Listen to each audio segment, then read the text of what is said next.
welcome back to my channel. So today I'm going to do another day in the life. It is well after 7 and I'm feeding the baby again, and basically I just wanted to bring you guys along with us today, show you how we homeschool, show you how we do our day. So it's Wednesday and we are going to be doing a fun recipe for our history class, and I'm kind of really excited to do it and show you guys how we are doing it. Anyway, yeah, it's been crazy, and sorry, she's pulling on the cord. It's been a hot minute. Long story short, homeschooling takes a lot out of me, and it has been about a month that it's taken me to kind of get into a good routine, or at least somewhat of a routine. So after I put her down, I'm going to take a quick shower, get ready for the day, and we will get started on our day. So thought I'd take you along. All right, so here's the recipe. We are making ourselves some hoe cakes today. I know, isn't that terrible? They're literally called hoe cakes. I'm not exaggerating. Anyway, we're going to make them, and they're going to be delicious, and I can't wait.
So this is how you do breakfast sometimes. So this recipe's huge.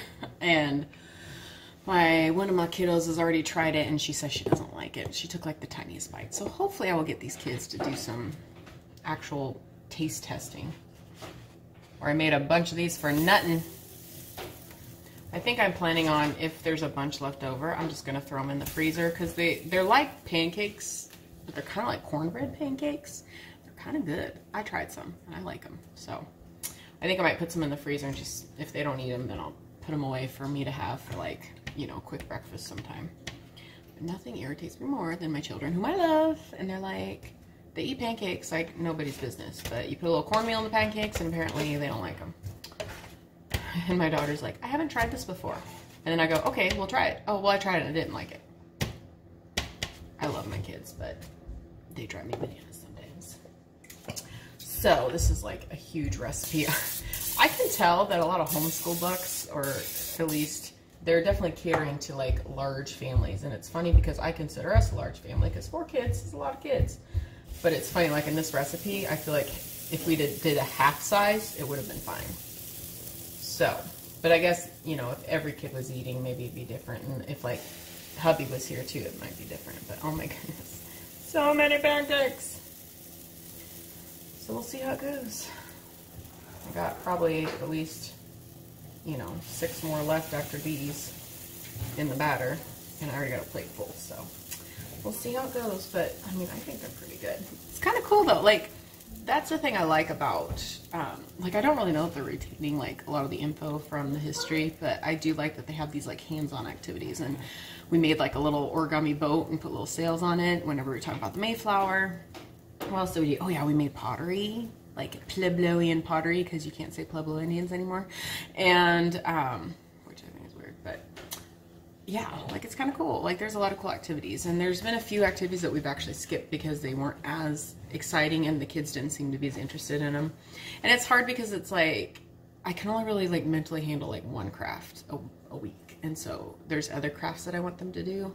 So I feel like we're kind of like trying to figure it out. But yeah. Well, Miss Kika Bika decided she did not want to sit down. She did not want to be put down. So this is how I make breakfast with my ergo. So we'll see how this day goes. But she's, I mean, for the most part, she's a pretty good baby. It's just like, it seems like the days that like I try to get like a lot of things done, she does this to me. But that's why you have an ergo, right? So, I don't know. I mean, in some ways, I need to remember that baby's first year is always kind of crazy, kind of difficult. You don't, you know, because you don't know what, like I've never had an easy baby. She's probably my easiest. And I only say that because she sleeps mostly through the night at like 4 months old. Like I said, I thought people were lying. But other than that, though, she still is her normal cleanliness. And I think she's starting to teeth. Like she's 5 months now, but I think she's starting to cut some teeth, which is pretty typical. My kids normally get their first 2 teeth right around 6-ish months. So I wouldn't be surprised if in the next few weeks a couple pop through. And so I find it makes her clingy.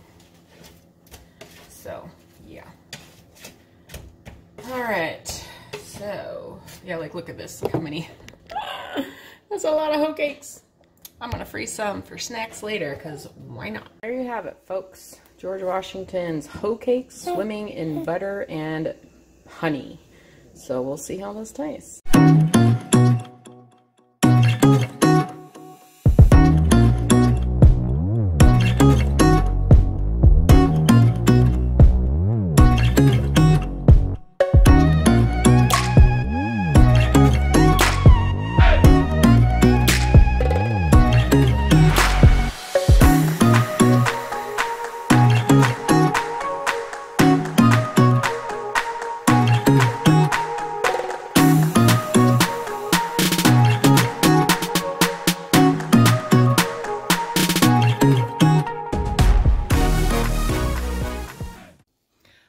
So breakfast is done and I read our little history lesson. So what I'm doing for history is, I think I told you, it's the Our Star Spangled Story, which I'm going to do a review on all my homeschool stuff, but I'll probably wait until like halfway through the year at least, because I want to get like a good feel.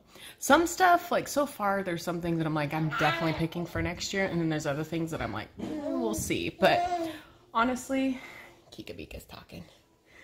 Honestly, I'm kind of at the point now where I feel like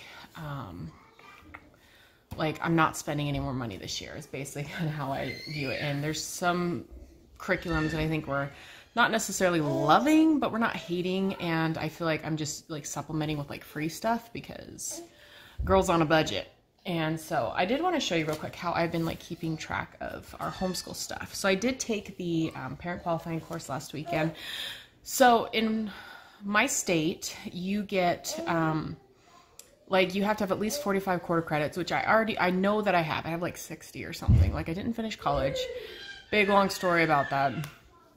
And my husband also has college credits too. He did not finish because he basically got recruited into the union, and then that was his like degree. So the requirements are in our state is to basically have a minimum for credits or take this parent qualifying course. And I decided, because honestly, like I'm struggling with confidence on whether or not I can actually teach my kids. Because of course there's people who are like, well, you need to have at least a bachelor's and you know what you're doing. Believe me, I feel the pressure. So I felt like taking this course is going to really help me to understand more about like the laws, how to homeschool, and kind of, and it was amazing. Like it was so helpful, and it was like $80. And I passed the quiz like with flying colors, but it was so nice to know the laws. It was so encouraging to like kind of hear from the teachers like how they homeschool. And the nice thing is a lot of curriculums are like open and go, and these people have the degrees, these people have the masters and the PhDs, and they're giving you the curriculum, and all you really have to do is just kind of read the instructions to your kid and kind of help them through it. And so it gives me confidence to know that maybe I'm not the smart one, but I'm using curriculum that's been proven to help and to work. And we've been in school, I think we're on week 6 now. I'm trying to think, because we did start early. And I honestly already am seeing some improvement with my kids. I feel like they are learning really well, and they are definitely starting to be more confident in their learning. Like my first grader, she is like, she was behind because of the COVID stuff. And to be honest, and I do want to talk about this, I'm going to talk about this in another video too, so I'll try to just give you the Cliff Notes version. She was behind because she was in dual language program, and so learning 2 languages, she didn't really get the same like structure in English that I feel like she should have. And once again, I'll address this. She has some learning difficulties that we discovered. So like kind of the dual language program, in some ways it was like less helpful because it was just too much, and I think she just wasn't able to like focus on what she needed to. Anyway, but long story short, she's already doing like a lot better. I feel like she's completely caught up. She is finishing, like, so I gave her a kindergarten level book to start off the year, and it's got like 34 lessons in it. And because we started with her first grade book and she was struggling, so we went down to the kindergarten level, and it's a short book.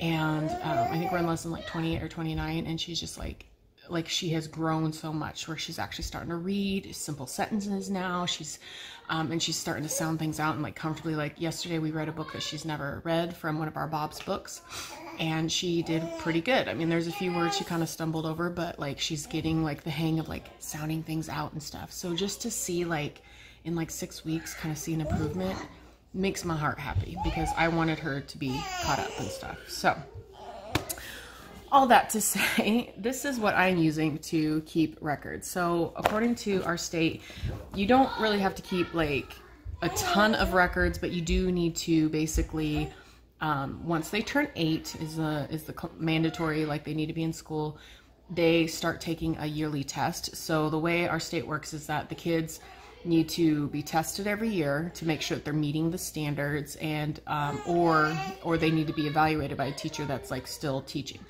So we're probably going to do, well, we might do the test route this year because my oldest, Selah's going to have to take the assessment test because she'll be turning 8 this year. And you can actually call your local school and tell them that you want them included in the state standardized test, which they will be doing this year. And so if I do that, then I can they just order a second test, and I just take her to school the days that those are doing. And my understanding is it's free because the school covers it. And then of course it gets added in their totals, and they can probably count her as a student so they get more funding, you know, that whole thing. So anyway, so what I do to kind of keep track, and what they were suggested in the class to do, is that every year basically before high school, you don't have to keep like super strict like transcript records, is they say giving them a report card. So at the end of the year, give them a report card, basically what courses you taught or what they took, like, you know, their math, their language arts, their science or whatever, and give them a grade. And then also you have to keep the assessments for your records as well. And so that's what I'm planning on doing. I have these big 3-inch binders for the girls, and I'm basically going to each year have a report card and have basically, you know, outlining what we learned and what kind of grades. And like the grades are, it's more of a for you to know, and that way in case you do decide to transfer back to public school, because we're already talking about transferring them back like in high school. We'll see. Like I said, we might, by the end of this year, I might be like, we're done, we're not doing this anymore. But it allows you to kind of like keeping enough records so that the school can say, okay, well, they've tested on this level, they're supposed to be in this grade, you know, that kind of thing. So anyway, I am using I'm not going to open it fully. It's called the Ultimate Homeschool Planner. And so I was using it like the first couple weeks to basically like create a checklist of what I felt like we need to get done that week. Well, we decided to, I decided that was too difficult. And really what a lot of people recommend doing is just writing down what you do each day.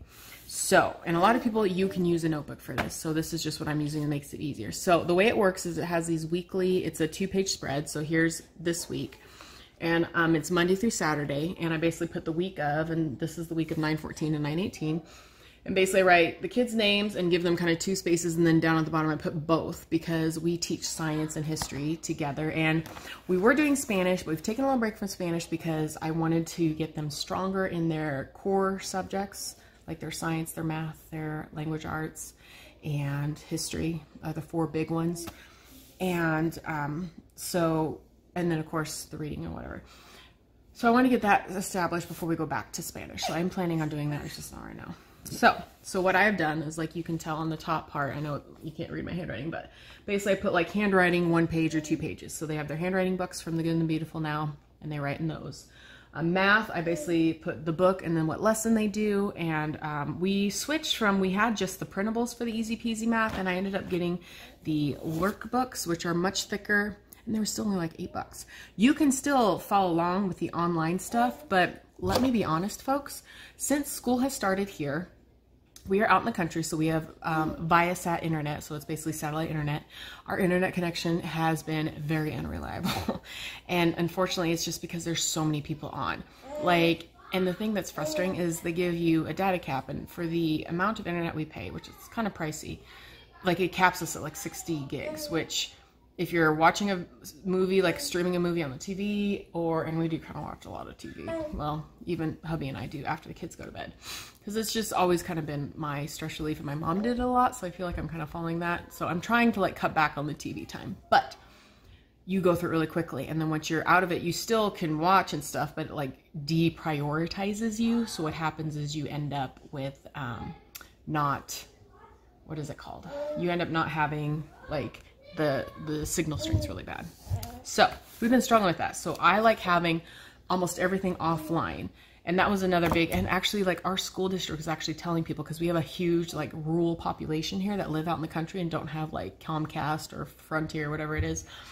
And they're basically telling people like it'd be easier if you homeschooled because of all the bandwidth that like the Zoom calls and stuff take up. It's just, it's overburdening the internet around here, and like satellite internet, like I said, it just sucks through. And like to get the top tier, which is like 150 gigs, it's $200 a month, and that does not include, like, we also have a kind of like a insurance plan for our satellite. We have a tiny little satellite dish that sits on top of our house, and it's like, I think it's an extra $15 a month. So that'd be like 215 plus taxes and fees. You're thinking probably $230 a month just for internet. And I'm sorry, that's a lot. And that's not cable. That's not any of our cable or apps or anything, like no Netflix, no Disney Plus, whatever. So we all stuck with the cheaper plan, and we just make do. So that's why I have so much offline stuff. But anyway, so we do math, and then we have the book, and then this is the second section here is Mia's stuff, and then the down at the bottom is both. So we do history Monday, Wednesday, Friday, and we do science Tuesday, Thursday. And I actually do like 2 to 3 science lessons a day because it's a 180-day science unit. And that one is still pretty much online. And be honest, like my kids don't like reading the articles, but we'll watch, like they have, it's called Kids Health, and they have a ton of videos on there, and it's all organized because Easy Peasy does an amazing job just like lining everything out for you. And then we do the worksheets like every other lesson or so in the printable book, which I don't have here because it's Wednesday and we're not doing science today. So that's how we organize it. So I'm going to get the kitty boos down, and we're going to start on some school stuff.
This is the highest tower I ever made in my whole entire life. I never made it this high before. Yay!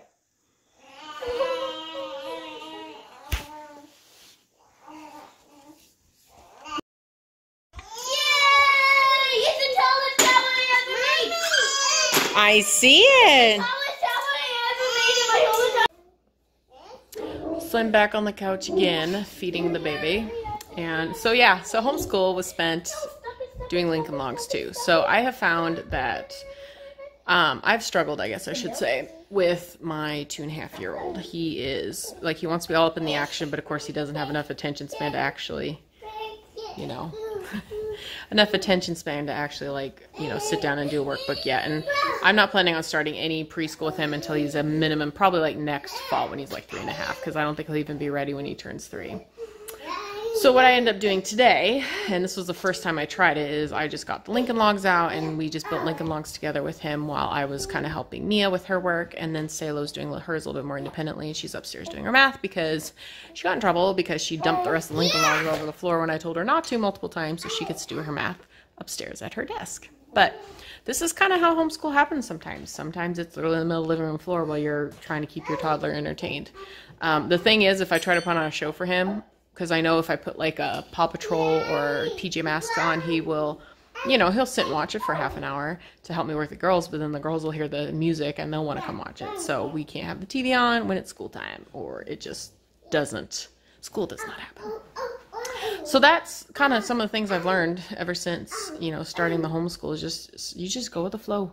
And in some ways it's frustrating because I'm very like organized type A. I like to have a checklist and go through, and my kids, like, they can be like that.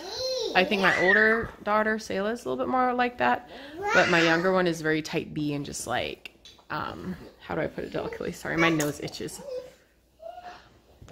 Like, she's just more like her daddy and a little bit more laid back, and like stringent, like schedule, boom, boom, boom can be kind of hard for her. So that's what we're doing, and I don't know what he's doing, being a weirdo. So yeah, so we're almost done with school. Say's almost done with her work, and then we're going to, yeah, so she has a little bit of handwriting left to do. And yeah, because we do language arts, math, history, and handwriting. And then of course she reads independently, and my younger girl, she read us the book while we were doing Lincoln Logs. So that's kind of how I do it. And yeah, it's like maybe 2 hours a day that we spend doing like official schoolwork. And then I do try to do like some educational videos or stuff like that. Like, I want to get to the point where we do a 2-hour, like, get what we need to get done for the day schoolwork wise. And then after that, I want them to be able to spend like an hour reading a book about something that interests them and kind of like teaching them how to like follow their interests and learn. So that's my goal. Like that's kind of like my goal for the end of the year. So we'll see if we get to that point. Anyway. So yeah, we're gonna chill, wait, let Sayla finish up. I'm gonna feed this baby, and I think she's falling asleep, and put her down for a nap, and then I'm going to probably tidy up around the house, because that's my goal for today, is get the house kind of picked up. So, yep, that's what's going on now.